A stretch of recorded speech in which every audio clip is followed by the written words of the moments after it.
اللہ نے جانوروں کا تذکرہ کیا، گایوں کا، بھینسوں کا آخری رکوع کے اندر کہ تمہاری طاقت کیا ہے، تمہاری مجال کیا ہے کہ تم گائے، بیل، بھینس اور اونٹ کو ذبح کر دو۔ یہ تو اللہ کا فضل ہے کہ اللہ نے ان جانوروں کو تمہارے تابع کر دیا، ورنہ ان جانوروں میں اتنی طاقت ہے کہ ہزاروں آدمی اگر جمع ہو جائے وہ آپ کی قابو میں نہ آئے۔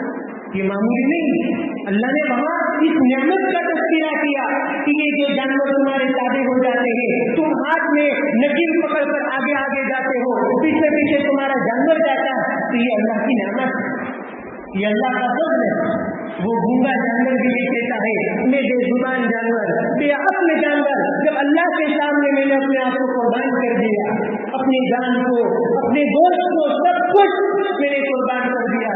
یا ایھا الانسان ما غرک بربک الکریم، یا ایھا الانسان ما غرک بربک الکریم۔ قرآن نے انسان کا صیغہ استعمال کیا، چاہے کافر ہو، چاہے مومن ہو، چاہے مشرک ہو، چاہے یہود ہو، چاہے منافق ہو، دنیا کے کسی بھی مذہب سے تعلق رکھتا ہو، اللہ کا تجھے پیغام ہے، یا ایھا الانسان ما غرک بربک الکریم، اے بھلا انسان، تجھے اپنے کریم آقا سے کس چیز نے غفلت میں ڈال دیا؟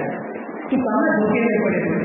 کیا تیرے مال میں، کیا تیری دولت میں، کیا تیرے خواہشات میں، کیا تیری زندگی میں، کیا تیرے خوشی کے لمحات میں، کیا تیری صحت اور عافیت میں؟ یہ سب کچھ اللہ کا دیا ہو، قربان کر دے۔ ان اللہ اشتری من المؤمنین انفسهم واموالهم بان لهم الجنہ، سب اللہ نے خرید لیا، اب تمہاری جان کو، تمہارے مال کو، تمہاری صلاحیت کو، تمہارے اوقات کو، سب کچھ اللہ نے خرید کر رکھا ہے، اور اس کے بدلے میں اللہ تمہیں جنت دینے والا ہے، اللہ تمہیں جنت دینے والا ہے۔ ہاں، اس لیے ہم اس بھرم میں رہتے ہیں کہ یہ جو اوقات ہیں وہ میرے ذاتی اوقات نہیں، عزیزوں، یہ جو زندگی کا ایک ایک لمحہ ہے یہ اللہ کی امانت ہے، یہ اللہ کی دین ہے۔ جب تک اللہ آپ کو صحت کے ساتھ رکھتا ہے یہ بھی اللہ کی امانت ہے، یہ اللہ کی دین ہے، اس کا صحیح استعمال ہونا ہے۔ یہی قربانی کا پیغام کہ اپنی خواہشات کو اللہ کے راستے پر قربان کرو۔ اس لیے میں نے آپ کے سامنے ایک روایت پیش کی، حضرت فضالہ بن عبید رضی اللہ تعالیٰ عنہ وہ بیان فرماتے ہیں، حضور اکرم صلی اللہ علیہ وسلم نے ارشاد فرمایا، المجاہد من جاہد نفسہ فی طاعت اللہ، والمہاجر من ہجر الخطایا والذنوب، کہ حقیقت میں اللہ کے راستے میں جہاد کرنے والا وہ ہے جو اپنے نفس سے جہاد کرے، جو اپنے شیطان سے جہاد کرے، جو اپنی خواہشات سے جہاد کرے، جو اپنے نفس کو، اپنے دل کو، اپنے جذبات کو، اپنی خواہشات کو اللہ کی اطاعت کے کاموں میں قربان کرے۔ والمجاہد من جاہد نفسہ فی طاعت اللہ، حالانکہ مجاہد تو ہوتے ہیں، ایک وہ مجاہد ہوتا ہے جو ہاتھ میں رنگی تلوار لے لیتا ہے اور اپنے اونٹ یا اپنے گھوڑے کی پیٹھ پر بیٹھ جاتا ہے اور اللہ کے راستے میں نکل جاتا ہے کہ چاہے اگر میدان جہاد میں گیا، اگر زندہ رہا تو غازی اور اگر مر گیا تو شہید، وہ اس طرح جاتا ہے۔ تو کہا کہ یہ حقیقی جہاد نہیں، یہ جہاد جہاد اصغر ہے، چھوٹا جہاد، اور ایک جہاد جہاد اکبر، بہت بڑا جہاد۔ بہت بڑا جہاد، بہت بڑا جہاد تو وہ یہ ہے کہ اپنے نفس سے جہاد کرو، یہ بڑا جہاد۔ سوال ہوتا وہاں تو جان بھی لگا دی ہے، سب کچھ لگا دیا، پھر اس کو چھوٹا جہاد کا اور خواہشات کے خلاف کام کرنے کو کیا کہا؟ بڑا جہاد کا۔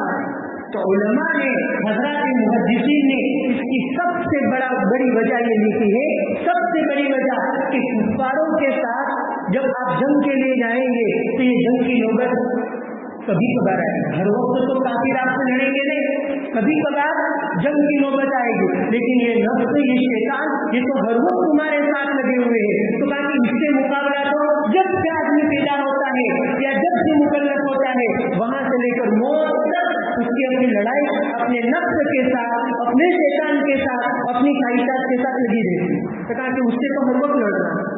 اور ایک دوسری وجہ علماء نے لکھی ہے کہ دیکھو، آدمی اس وقت چھوٹا جہاد کر سکتا ہے جب کہ پہلے وہ جہاد اکبر کا عادی ہو۔ اگر کسی کی یہ عادت ہے کہ وہ اپنی خواہشات کو قربان کر دیتا ہے اللہ کے نام پر، اسی وقت وہ چھوٹا جہاد کر سکے گا. وہ بڑا جہاد یہ آدمی میں صلاحیت پیدا کرتا ہے کہ جاؤ اللہ کے راستے، خود پڑھو اللہ کے راستے. اس لیے قربانی کا یہ سب سے پہلا پیغام، ہم اپنی خواہشات کو قربان کرنا سیکھیں، اس کو کچلے ہمیشہ. اگر دل میں دیکھو کہ اللہ نے نفس ایسا بنایا ہے، یہ نفس اللہ نے، یہ دل اللہ نے ایسا بنایا ہے کہ اس نفس کے اندر، اس دل کے اندر ہر وقت، ہر آن، ہر گھڑی الگ الگ خیالات آتے رہتے ہیں. یہ آپ کے قابو میں نہیں.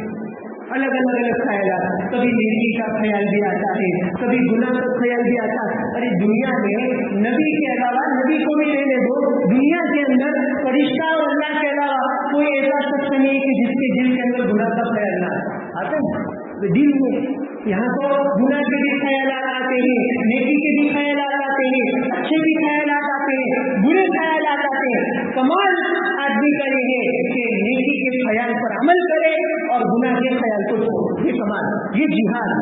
المجاہد من جاہد نفسہ فی طاعت اللہ والمہاجر من حجر الخطایا والذنوب.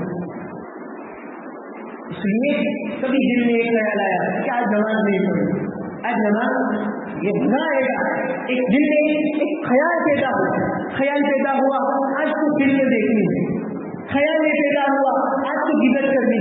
دوست احباب کی مجلس جمع ہے، باتیں شباب پر ہے، اور آپ بھی اپنی بات کو ثابت کرنے کے لیے، کیونکہ دوستوں کے اندر جو غیبتیں کرتا ہے تو مزہ آتی ہے، اور بات پر بات نکلتی ہے، تو وہاں آپ اس وقت آدمی کے دل میں ایک یہ جذبہ پیدا ہوتا ہے کہ میری کسی کی کچھ برائی بیان کہ وہ ایسا ہے، وہ ایسا ہے. تو اس وقت اگر دل میں غیبت کا خیال پیدا ہوا، جھوٹ کے بولنے کا خیال پیدا ہوا، عزیزوں اگر اس وقت آپ نے یہ پختہ ارادہ کر لیا کہ نہیں غیبت نہیں کروں، اس وقت اگر آپ نے دل میں ایک خیال پیدا کر لیا، یہ عزم کر لیا کہ نہیں جھوٹ نہیں کروں، جس وقت یہ خیال پیدا ہوا کہ آج نماز چھوڑ دینی ہے، تو دل میں ایک خیال پیدا ہوا کہ نماز نہیں چھوڑی، اس دن آپ کو اتنی تکلیف ہوگی، اس تکلیف کی کوئی انتہا نہیں.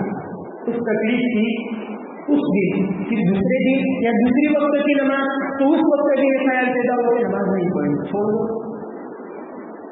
پھر کسی وقت گناہ کا خیال پیدا ہوا تو اس وقت نہیں، اللہ کیا کہتا ہے، اس کا نبی کیا کہتا ہے، تو اس دن بھی آپ کو تکلیف ہوگی. لیکن پہلی مرتبہ جو تکلیف ہوئی تھی اس سے کم.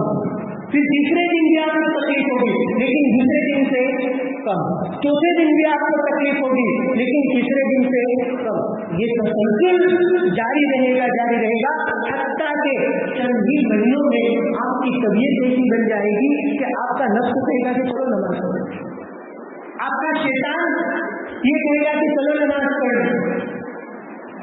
اس لیے اس نفس کی ایک خاصیت ہے، اگر کوئی اس کے سامنے بھیگی بلی بننے جاتا، نفس کے سامنے اگر کوئی ڈھیلا پڑ گیا اور بھیگی بلی بن گیا تو وہ نفس آپ پر سوار ہو جائے، ضرور سوار ہو جائے، وہ آپ پر خالی آ جائے گا. کیونکہ نفس اور شیطان یہ دونوں شیر ہیں، اس کے سامنے بھیگی بلی نہیں بننے کا. اگر کوئی اس کے سامنے شیر کے سامنے سوا شیر بن گیا تو وہ بھیگی بلی بن جائے گا. وہ نفس اور اس کی خاصیت اللہ نے نفس ایسا بنایا. اسی لیے حضرت مفتی محمد شفیع صاحب نور اللہ محمد حضرت کے ساتھ یہ کہا کرتے تھے کہ ایک زمانے کے اندر یونانی حکیم تھے. آج کل یہ انگریزی دوائیاں استعمال ہونے لگی، ورنہ ایک زمانے تک یہ انگریزی دوائیاں نہیں تھی بلکہ یونانی دوائیاں، جڑی بوٹی سے دوائیوں کو بنایا کرتے تھے. پتوں کو کٹا لو یا پتوں کو پیس لو یا کسی بھی چیز کی جڑی بوٹیاں لاؤ اور اس کو پیسو، اس سے استعمال کرو. تو اس زمانے کے اندر اور ابھی بھی ایسا ہوتا ہے لیکن پہلے جتنا نہیں. لوگ کشتہ بناتے، سونے کا کشتہ، چاندی کا کشتہ، اسی طرح پنچھیا کا کشتہ. سونے کا کشتہ کیا ہوتا؟ سونے کا کشتہ اس کا مطلب یہ ہوتا تھا کہ سونا لو تھوڑا، اور تھوڑا سونا لینے کے بعد اس کو خوب آگ کے اوپر جلاؤ.